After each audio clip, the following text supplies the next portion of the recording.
নমস্কার বন্ধুরা, কেমন আছো সবাই? ভালো আছো তো? নবমিতা রান্নাঘরে তোমাদেরকে স্বাগত।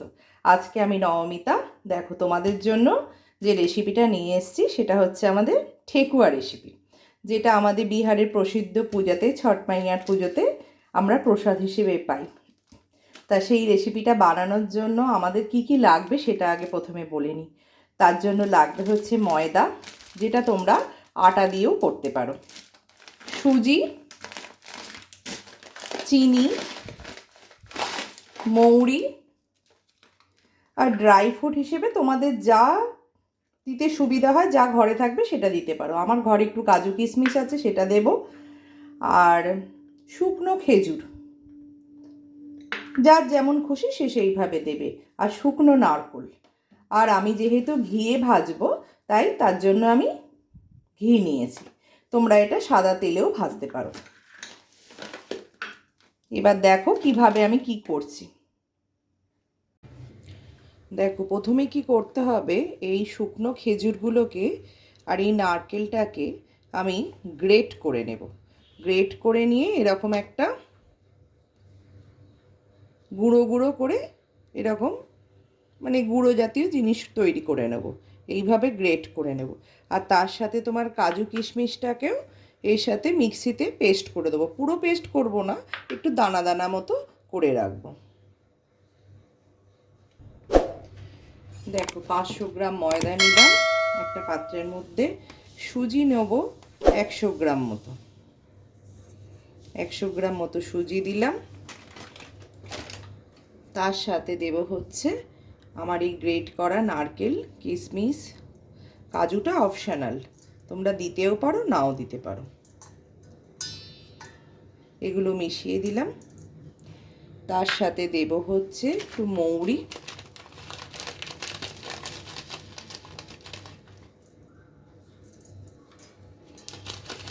মৌরিটা না খুব ভালো টেস্ট নিয়ে আসে।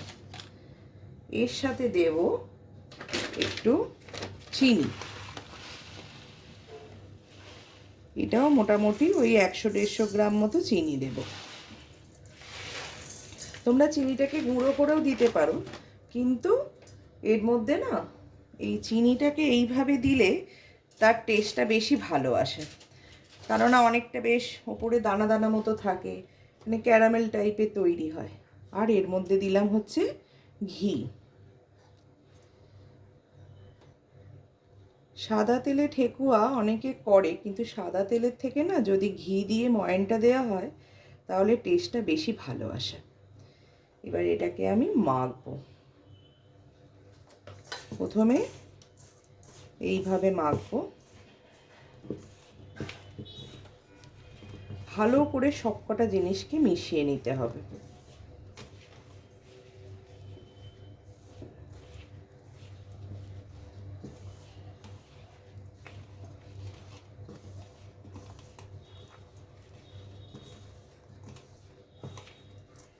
এইভাবে ভালো করে মিশিয়ে নিতে হবে। মেশানোর পর তোমরা বুঝতে পারবে, দেখবে এটাকে একটা এরকম ডেলার মতো তৈরি হবে।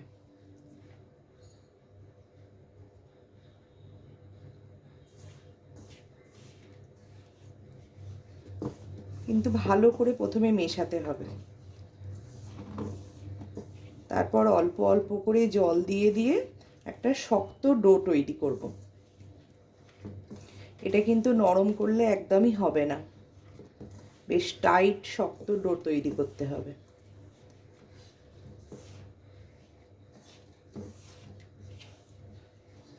ঠেকুয়া খেতে কিন্তু আমরা মোটামুটি সকলেই ভালোবাসি। প্রসাদ হিসেবে খাওয়ার পর যখন পাই, তারপর মনে হয় ইস, বাড়িতে যদি থাকতো তাহলে বেশ মাঝে মাঝেই ঘুরে ফিরে খাওয়া যেত। তাই মনে হয় না নিজেরা যদি বানিয়ে রাখতে পারি তাহলে কিন্তু খুবই ভালো হয়। দেখো, এইভাবে আমি মেখে নিলাম। মেখে নেবার পর দেখো এটা কিন্তু বেশ, এই যে ডেলাটা তৈরি হয়েছে। এবার কি করতে হবে, অল্প অল্প করে জল দিয়ে এটাকে মাখতে হবে।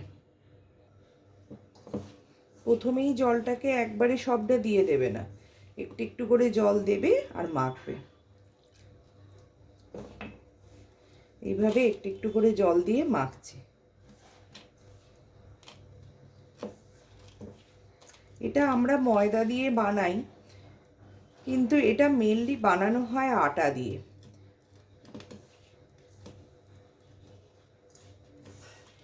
আসলে আটা দিয়ে একটু লালচে লালচে দেখতে হয়, ময়দা একটু দেখতে অন্যরকম হয়, মানে ভালো লাগে, কিন্তু আটা দিয়েও বানানো যায়। আটা দিয়েই বেশি মানে উপকারী হয়তো খাওয়া।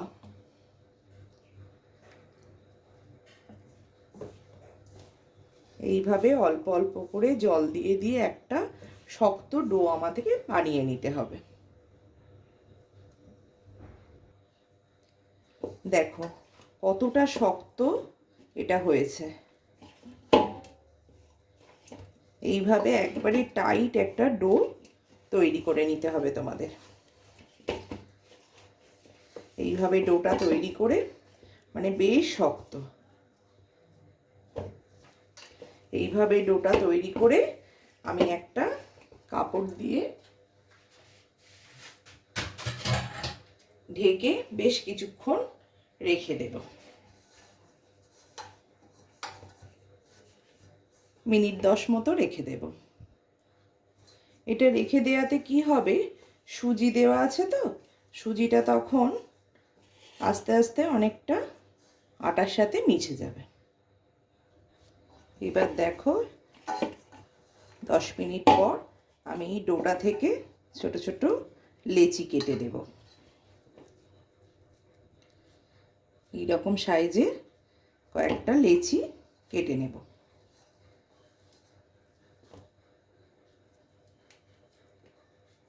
এবার কেটে নেবার পর তোমাদের দেখায়, আমার কাছে কিন্তু কোনো ছাঁচ নেই, আমাকে কিন্তু ডিজাইনটা নিজেকেই করতে হবে ছাঁচ ছাড়া। তাই আমি কি করলাম, এটাকে এইভাবে গোল করে নিলাম। একটা কাঁটা চামচের সাহায্যে দেখো এইভাবে একটা দাগ দিলাম, আবার এইভাবে একটা দাগ দিলাম, আবার এইভাবে দিলাম, আবার এইভাবে দিলাম। দেখো তোমরা একটা কিন্তু ভালো ডিজাইন চলে এলো। এইভাবে আমি ঠেকুয়াগুলোকে কিছুটা বানিয়ে নেব। আরেকটা ডিজাইনও করতে পারো, যেমন ধরো দেখাচ্ছি, ধরো একটু লম্বা মতো করলে, এবার এটাকে একটু মাথাটার কাছে মানে পাতার মতো শেপ করে তৈরি করে নিলে,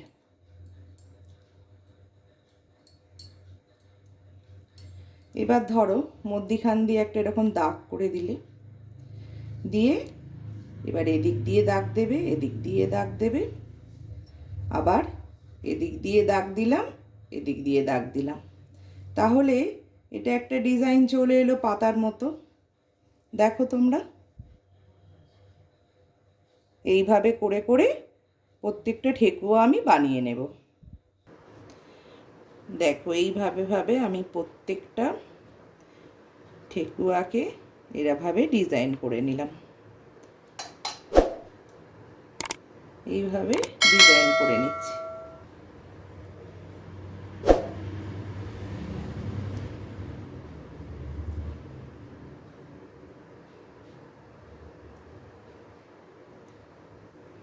দেখো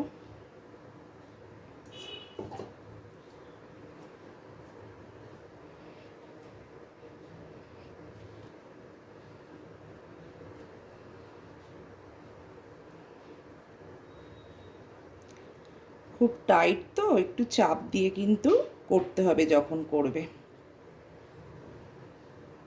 এই যে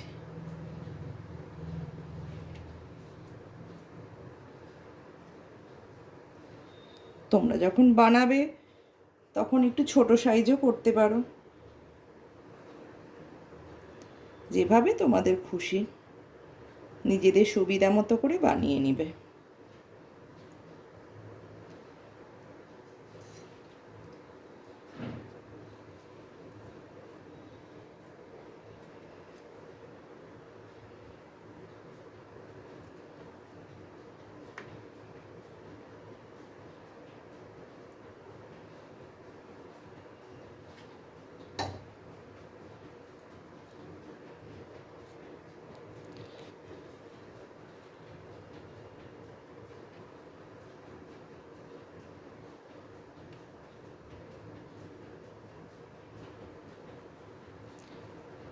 এইভাবে বানিয়ে নেবার পর গ্যাসে আমি তেলটা বসিয়ে দিই। তেলটা আমি বসিয়ে নিয়েছি ফ্রাইং প্যানে। এবার এটাকে গরম হতে দেব। যখন এটা পুরোপুরি গরম হয়ে যাবে তখন আমি গ্যাসটাকে মিডিয়ামে নিয়ে আসবো। এটা টেকুয়াগুলো তোমার মিডিয়াম থেকে লো ফ্লেমের মধ্যে রেখে গ্যাসটাকে তারপর এগুলোকে ফ্রাই করতে হয়। দেখো তেলটা আমার গরম হয়ে গেছে। এবার ঠেকুয়াগুলো একটা একটা করে ছেড়ে দেব। প্রথমে আগে সবকটাকে ছেড়ে দিই, যতগুলো ধরবে আমার এখানে। তারপর আমি গ্যাসটাকে মিডিয়াম থেকে লোয়ের দিকে রাখবো।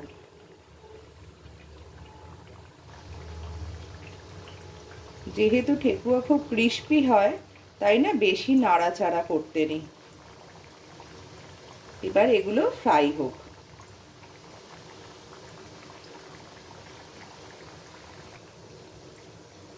তোমরা যদি আঁচটাকে মানে ফ্লেমটাকে যদি বেশি বাড়িয়ে রাখো তখন কি হবে, ওপর থেকে পুড়ে যাবে আর ভেতরটা ফ্রাইটা ভালো হবে না। তাই মিডিয়াম থেকে সিমে রেখে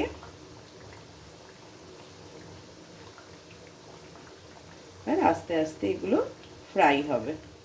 ফ্রাইটা হয়ে যাক, তারপর দেখাই। এগুলো আমার মোটামুটি ফ্রাই হয়ে গেছে। এবার এগুলোকে তুলে নেব। এটা ফ্রাই করতে কিন্তু বেশ অনেকটাই টাইম লাগে, আস্তে আস্তে করতে হয় তো। দেখো আমি এটা পুরোপুরি ময়দা দিয়ে করেছি বলে এটা কিন্তু সাদা সাদা দেখতে হয়েছে,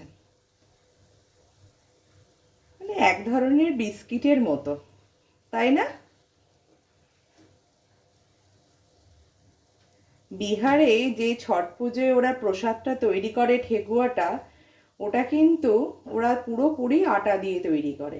সেই আটার জন্য কি করে জানো তো, ওরা না গম কিনে নিয়ে আসে বাইরে থেকে, লাল গম। সেই গমকে ধুয়ে পরিষ্কার করে শুকিয়ে তারপর সেটাকে গুঁড়ো করায়। গুঁড়ো করে তারপর সেটা দিয়ে ঠেকুয়া তৈরি করে। হালকা করে গ্যাসটাকে প্রথমে একটু বাড়িয়ে দিই,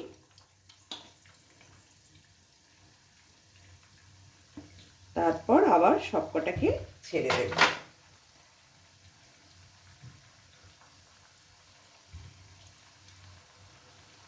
এটা যখন ভাজা হচ্ছে তোমরা তো গন্ধটা পাচ্ছ না, আমি গন্ধটা পাচ্ছি। খুব সুন্দর একটা গন্ধ ছাড়ে। মৌরি, ঘি, তারপর নারকেলের গুঁড়ো আছে, সব মিলিয়ে না খুব সুন্দর একটা স্মেল ছাড়ে।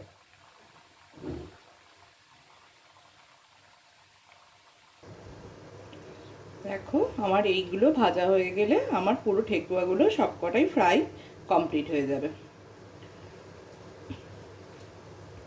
তারপর তোমাদের আমি একটা জায়গায় তুলে দেখাচ্ছি। দেখো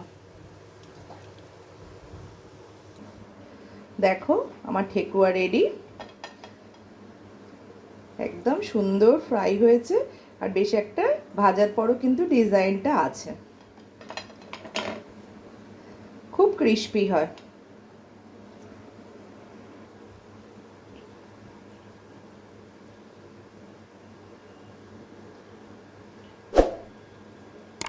দেখো আমার ঠেকুয়া রেডি হয়ে গেছে।